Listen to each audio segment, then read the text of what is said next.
Hi friends, எல்லாரும் நல்லா இருக்கீங்களா? Welcome to Aruna Rangan's kitchen flavours. இன்னைக்கு நம்ம பார்க்க போற இந்த டிஷ்ஷுக்கு பேரு புளி இஞ்சி.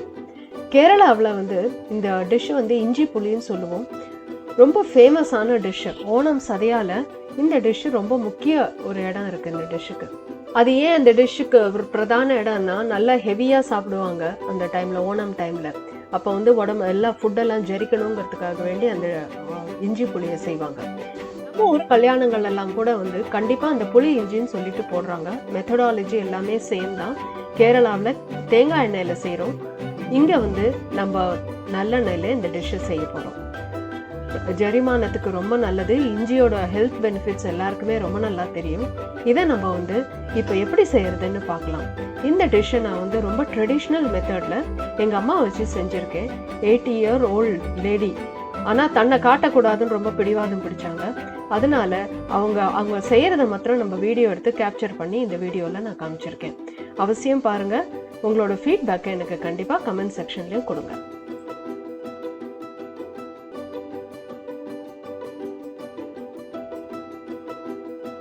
இந்த புளி இஞ்சி செய்யறதுக்கு முக்கியமான பொருட்கள் என்னென்ன வேணுங்கிறத இப்போ நம்ம பார்க்கலாம். இஞ்சி ஒரு 200 கிராம், ஒரு 10-12 பச்சை மிளகா, நல்ல கிரீன் கலர்ல இருக்கணும், நடுவில் ஸ்லிட் பண்ணி எடுத்துக்கணும்.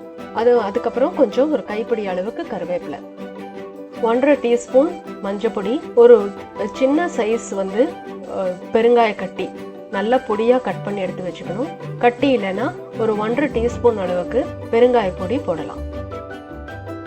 அடுத்தது கடுகு 1 டீஸ்பூன், உளுத்தம்பருப்பு 1 டீஸ்பூன், தேவைக்கேற்ப கல் உப்பு போடலாம். இதுக்கப்புறம் 1.5 டீஸ்பூன் அளவுக்கு வெந்தய பொடி, ஒரு 5 டேபிள் ஸ்பூன் அளவுக்கு நல்லெண்ணெய், ஒரு 1.5 டீஸ்பூன் அளவுக்கு வெல்லம், வெல்லத்தை நல்லா பொடி பண்ணின வெல்லம்.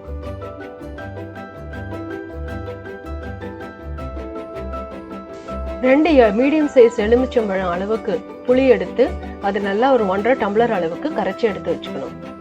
இப்போ இந்த இஞ்சியை நல்லா பொடியாக கட் பண்ணி எடுத்து வச்சுக்கணும். நல்லா தோலை சீவி அதை நல்லா வாஷ் பண்ணணும். முதல்ல நிறைய மண் இருக்கும், அதில் நல்லா வாஷ் பண்ணி அதுக்கப்புறமா தான் அதை நறுக்கணும். ஃபஸ்ட்டு இப்போ எப்படி தோல் சீவுறாங்கன்றதை நீங்கள் ஸ்க்ரீனில் பார்க்கலாம். நல்லா சீவி அதை நல்லா ஒரு தண்ணியில் போட்டு நல்லா முதல்ல வாஷ் பண்ணணும்.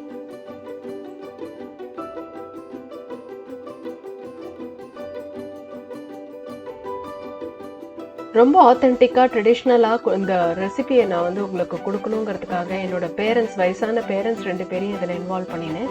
இந்த இஞ்சியை நல்லா வாஷ் பண்ணி கட் பண்ணி கொடுக்கறது என்னோட அப்பா. அது அவர் அந்த சீவிர ஸ்டைலும் அவர் நறுக்கிற ஸ்டைலுமே ரொம்ப ட்ரெடிஷ்னலாக இருக்கும். ரொம்ப மெல்லீஸாக கட் பண்ணி எடுத்து கொடுக்குறாரு. ஸ்க்ரீனில் பாருங்கள். இந்த மாதிரியும் கட் பண்ணலாம். இல்லைன்னா உங்களுக்கு இவ்வளோ பொடியாக கட் பண்ண முடியாட்டி மிக்சியில் ஒரு லேசாக ஒரு சுற்றி கூட எடுத்து வச்சுக்கலாம். அது உங்களுக்கு பண்ணும்போது தொக்கு மாதிரி ஆகிடும். அதனால தான் நாங்கள் எங்கள் வீட்டில் எப்போவுமே இந்த வாயில் கடிப்படுற மாதிரி இருந்தால் தான் நல்லாயிருக்கும்னு சொல்லிட்டு இந்த மாதிரி கட் பண்ணி நாங்கள் செய்கிறது வழக்கம். இந்த நறுக்கின இஞ்சியை திருப்பி நல்லா ஒரு தண்ணியில் போட்டு நல்லா வாஷ் பண்ணி எடுக்கிறாங்க.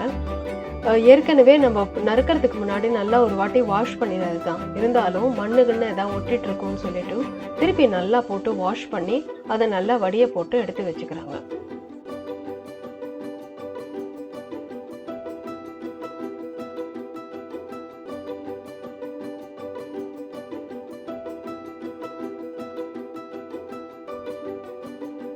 ஆல்ரெடி நம்ம புளியை நல்லா ஊற போட்டு எடுத்து வச்சிருக்கோம்.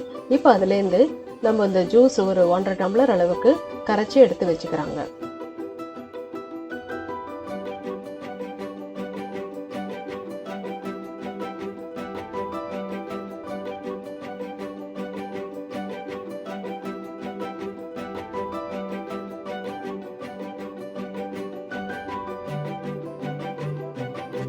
இந்த இன்கிரீடியன்ஸ் எல்லாம் நம்ம எடுத்து வச்சுட்டாச்சு. இப்போ நம்ம இந்த இஞ்சி புளி செய்யலாம்.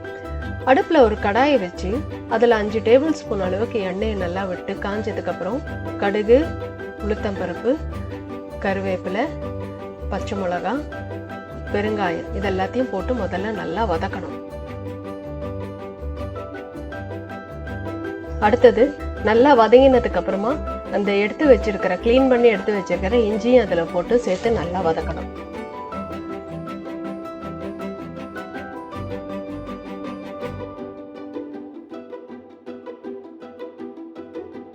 பச்சை மிளகாய், இஞ்சி, பெருங்காயம் எல்லாமே சேர்ந்துட்டு இப்போ அந்த எண்ணெயில் வந்து நல்லெண்ணெயில் நல்லா வதங்கிட்டு இருக்கு. இப்போ நம்ம இந்த ஸ்டேஜில் கரைச்சி எடுத்து வச்சிருக்கிற புளி அதில் விட்டு, அதில் மஞ்சள் பொடியும் உப்பையும் நம்ம எடுத்து வச்சுருக்கோம் அதெல்லாமே அதில் போட்டு நல்லா ஒரு 3-4 minutes நல்லா கொதிக்க விடணும்.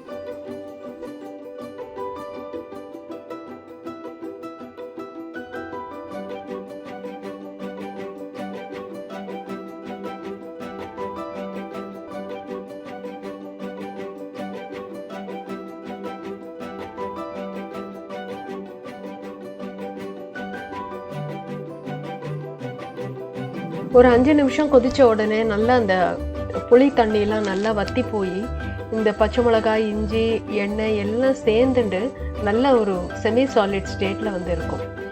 எண்ணெயெல்லாம் நல்லா பிரிஞ்சுட்டு வரும். பச்சை வாசனை, புளியோட பச்சை வாசனை எல்லாம் போயிடும். இந்த ஸ்டேஜில் வந்து நம்ம எடுத்து வச்சிருக்கிற வெல்லத்தை எடுத்து அதில் பிடிச்சி அதில் போட்டுட்டு நல்லா திருப்பி கலரி விட்டு பார்த்தீங்கன்னா நல்ல செமி சாலிட் கன்சிஸ்டன்சியில் வந்து இருக்கும். அதுதான் ரைட் பக்குவம். அதில் வந்து நல்லா இன்னும் கொஞ்சம் வதக்கினதுக்கு அப்புறமா அதில் நம்ம எடுத்து வச்சிருக்கிற வெந்தய பொடியும் அதில் போட்டு நல்லா மிக்ஸ் பண்ணி ஒரு 1 minute வெந்தய பொடி போட்டு ரொம்ப நேரம் இருக்க வேண்டாம், சும்மா ஒரு கலரி எடுத்து இறக்கி வச்சிடலாம். இந்த ஒரு சூப்பரான ஒரு சைட் டிஷ் நம்ம இப்போ ரெடி பண்ணியாச்சு. இதை நல்லா ஒரு ஏர்டைட் பாக்ஸில் ஸ்டோர் பண்ணி நிறைய நாளைக்கு நம்ம வந்து அட்லீஸ்ட் ஒரு 15-20 days ஈஸியாக அதை வந்து நம்ம வச்சுக்கலாம். இதில் வந்து அந்த வெல்லத்தோட இனிப்பும், இஞ்சியோட காரம், பச்சை மிளகாவோட காரம் எல்லாமே சேர்ந்துட்டு இனிப்பு, புளிப்பு, காரம், உப்பு எல்லாமே இந்த இஞ்சி புளியில் இருக்குது. டேஸ்ட் வந்து ரொம்ப சூப்பராக இருக்கும். இது நம்ம தயிர் சாதம் இல்லைன்னா இட்லி, தோசை எதோட வேணாலும் இந்த சைட் டிஷ்ஷாக நம்ம இதை வச்சு சாப்பிடலாம். இதையும் நீங்கள் கண்டிப்பாக ட்ரை பண்ணி பாருங்கள்.